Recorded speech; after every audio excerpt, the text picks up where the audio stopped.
Here we go. Thought I'd change up where I record, keep you guys on your toes or something like that. Okay.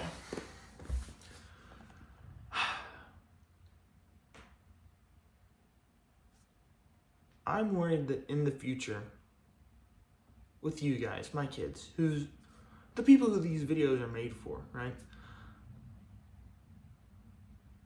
I'm worried that I won't be as approachable with you guys as I am with other people. With people my age, like modern day, 17-year-old Jed, June 22nd, 2025, I'm someone that seems decently approachable. And if I'm your friend, I try to make sure people feel like they can tell me anything, right? And I'm worried I won't be able to keep that expectation and relationship as a father. Like with my dad, there's a lot of stuff I feel like I can't tell him. You know, that's Brother Garth, as I call him. That's a nickname I have for him. Hilarious, Brother Garth. But, I don't know. When I was younger, sometimes he could get angry. He's a lot better about that now. Sometimes he'll still get frustrated, but that's just human. And with how, cutthroat in your face his faith is, it's hard to talk about your shortcomings with him. Or at least it is for me. And I'm worried I'll have that with you guys.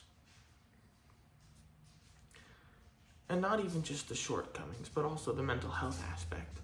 Like, my dad, sorry, you can probably hear my dog walking in. That's Tara. She's the best. But with my dad, for years, all our relationship was like physical sports, hanging out. There was nothing deeper, right? Until the past few years, it's been, hey, Jed, come talk to me whenever. And I feel like I can't just because I didn't for a while. And I feel like I'll be judged. And I feel like there's all this pressure and I don't want to disappoint him because that's my dad. And I'm worried I'll have that with you guys. Even with like mental health. Like, I don't know who to talk to with that stuff. Because my peers haven't experienced enough life to know the best advice to give. But my parents, part of me is like, I don't know, not like I'll feel judged, but I feel like they'll start treating me differently, and that's not what I want, And I don't, bro, you're ridiculous. And I'm worried.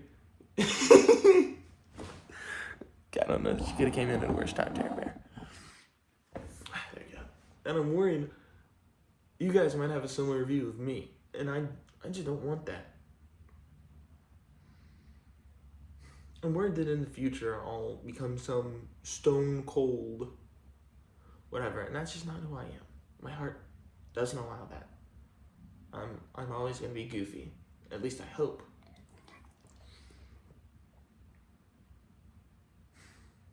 And I want you guys to be able to tell me anything. Because I know this is something even I go through. In 2025, mental health is a unique thing because we're at a point in time where everybody's somewhat aware of the importance of it. And really almost everybody struggles with it. Like my generation is, at the time, the most anxiety-struck mental health issue given generation. Part of that is because we're finally coming to understand more of it and we're diagnosing more of it, but part of that is just because so many people are messed up, right? But even with how messed up everybody is and all these issues everybody has, people will advocate for opening up and communication and all these things. But when it's their turn to lend an ear, it's hard for them. And some people can talk better than they can listen. And I sometimes can be one of those people. I'm mainly saying this because woe is me. I have these issues and I told someone about it and then messed up our relationship. You know, for a long time, I've had a seasonal depression, pretty much. Summer always bummed me out. I just get so sad during the summer. I'd have ridiculous thoughts. Like, and you're my kids, I feel like I can tell you guys anything. I'd be considering, just killing myself, you know? And that's not something I can just tell my parents about, because I feel like there'd either be judgment or they treat me differently, and I don't want either of those two things. And it's always a bummer. And I had a girlfriend. Her name Her name is Sophia. Sophia Grace Bernowski. So cool. And I told her for months, about these mental health issues. Because she's a very, she's aware that mental health issues are real. She has her own. And I told her, hey, summer's really hard for me. I get bummed out. I feel less. I enjoy things less. I just need you to know that. And I warned her time and time again. And she has her own issues. And as we're just going through it, she goes, hey, Jed, I think I'm this. Hey, Jed, I think I'm that. I'm like, all right, what can I do to help? And the whole time I'm advocating for her. I'm lending an ear. And part of it was my fault. I did some pretty dumb things that put her in a bad spot. I'm not just trying to put all this blame on her. Oh, woe is me. I can suck up these issues, but you can't. Because that's just, I don't want that to come across as my point. But even throughout the relationship, I'd be with her every step of the way. And then summer comes along, and we're having some issues, we're having some fights, and we're on a FaceTime, and she says, I love you. And I pause before I say it back, and she goes, what, do you not love me? She starts interrogating me, and I'm like, you know what, I'll just open up about it. Hey, Sophia, we're getting real close to summer, and it's starting to hit me. It's getting hard. I'm feeling less about everything, not just about you. I'm feeling less for my parents. I'm feeling less for my friends. In general, I'm feeling less. It's literally everything got 15, 20% taken off the top.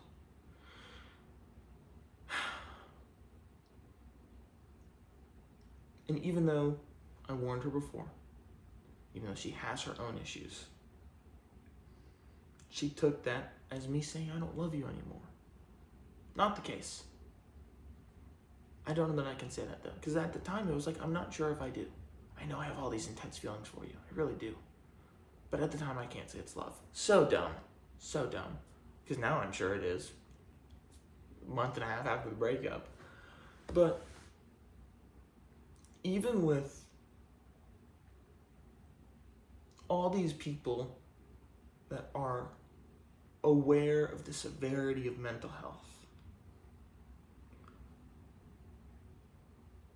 and they have their own issues, if you communicate yours to them, they can either victimize themselves about it or not understand where you're coming from, or not be willing to stick things out for you. And after that talk with Sophia, where I say, hey, I'm just not sure right now, I'm really struggling. We broke up like a week and a half, 2 weeks later. And part of it was because she needed somebody who could love her. And that's totally fair, right? That's totally fair. And there were other things too. There were other things. That wasn't the only reason. That was just a part of it. And man, it's just, as much as you stick with somebody, you really can't count on them. Like with her, I dated her for 7 months, saying I love you, doing this, that, and the other. Sticking with her for all of her issues, but we can't seem to get over mine. There aren't always going to be people in your corner, besides family. Like, my friend Clayton, I genuinely consider him a brother at this point. He is not just a friend anymore. he is legitimately a brother. I know I'll always have him in my corner. I know I'll always have Mac, Sam, Alex, Raya, Tori. Those people will be in my corner. Mom, Dad. And I want to make sure I'm in your guys' corner. I don't want you guys worried about receiving judgment from me. I don't want you guys thinking I'll treat you differently just because of any issues you have, unless you want me to. Unless you want me to be softer or anything. Mental health is always going to be a crisis for some people. For me, it's kind of on and off. For some people, it's constantly. Other people, it's literally almost never, right? I want this to be something you guys can always reach out to me for. I don't think I can stress enough. I don't even know you guys yet. I haven't held you. I don't even know who your mom is yet. And I'm tearing up at the thought of not being able to have a good enough relationship with you guys to where you feel like you can tell me anything. That's something that scares me. Because that's kind of something I have with my dad. That's not good under any circumstance. Hope you guys have seen me cry before, because these two videos, if you haven't seen me cry yet, this is crazy. You're seeing me cry now at 17.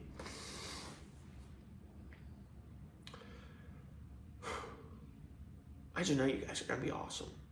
And I want you to be able to come to me with anything. You're probably watching these videos when you're around my age, maybe younger. And part of the reason I'm doing this is so you guys can see. Because it's easy for me to say, oh, I was 17 once. But you guys, you don't know how that was for me. So I'm doing this to let you guys into it. So you guys can really see, oh my goodness. Dad really was 17 once. He was dealing with heartbreak. He was dealing with mental health. He was dealing with doubt and this, that, and the other. Because for me, it's my dad's always been Superman. Opa, Pops, whatever you guys end up calling him. I don't know his granddad name yet. But for him, he was always Superman. Nothing really fazed him. And he'd tell stories, but I'd be like, man, but you're also doing this, that, and the other, and you're so cool, there's no way you're going through this. And it's easy to idolize him. And as much as I want to be super dad, I also need you guys to know I'm human. And I need you guys to know you can come to me with anything. And if there is only one kid, sorry I keep saying you guys. I'm sure you're pretty cool. I don't know. Coming from a family with 6 kids, I can't imagine myself only having one. Maybe I do. Who knows? But I want you, or you guys,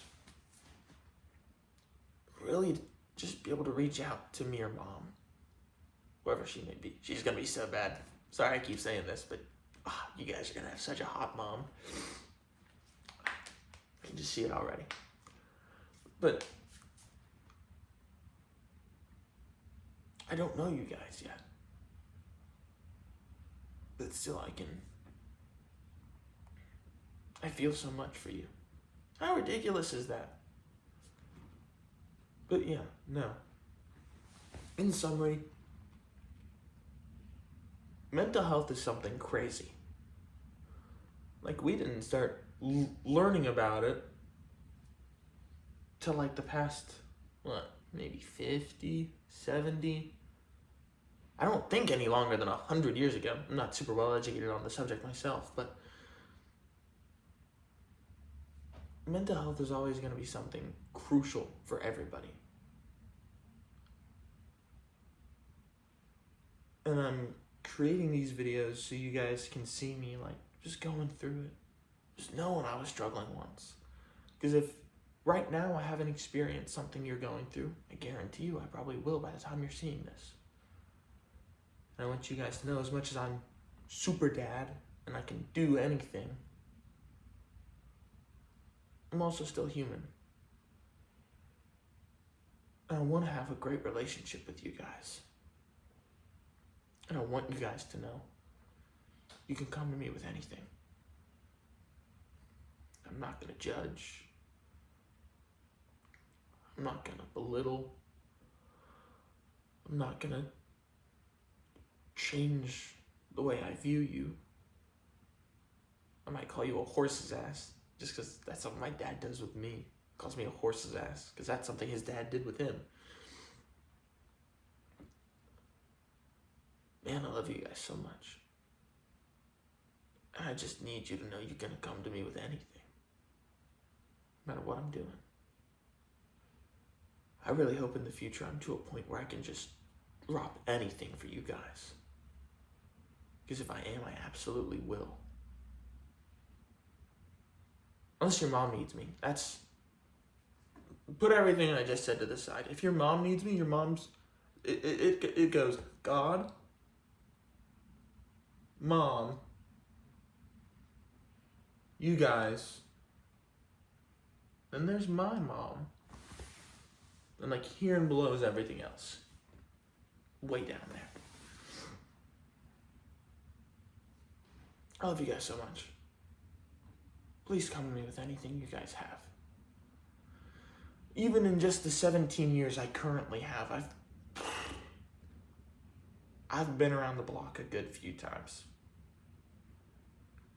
And I have a lot that I'm not going to put in these videos just because they're going online. Whoa, that's scary. But I love you guys so much.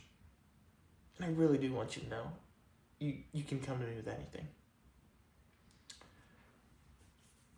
Now, I have some poetry to go write. I write poetry. Gosh, I want you guys to think I'm cool so bad. I do so many neat, dumb things that I hope I continue to do in the future. I tear up haikus, I tear up sonnets, I tear up freestyle, free flow writing.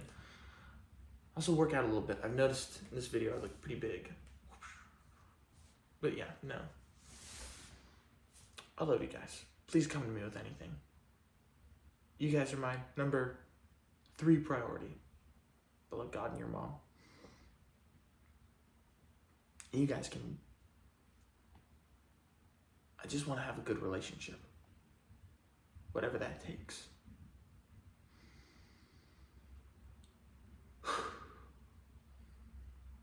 I love you guys so much. Don't even know you yet. Don't even know you yet. I love you guys so much. Yeah. That's about it. This is my second June 22nd video just because the last one was recorded at like 1 a.m. This one's at like 9:40, 10-ish because it's a 20-minute video. Don't know how these go so long. But yeah. Love you guys. Stay safe. Know your dad was once 17 and experienced a lot of things. I love you guys.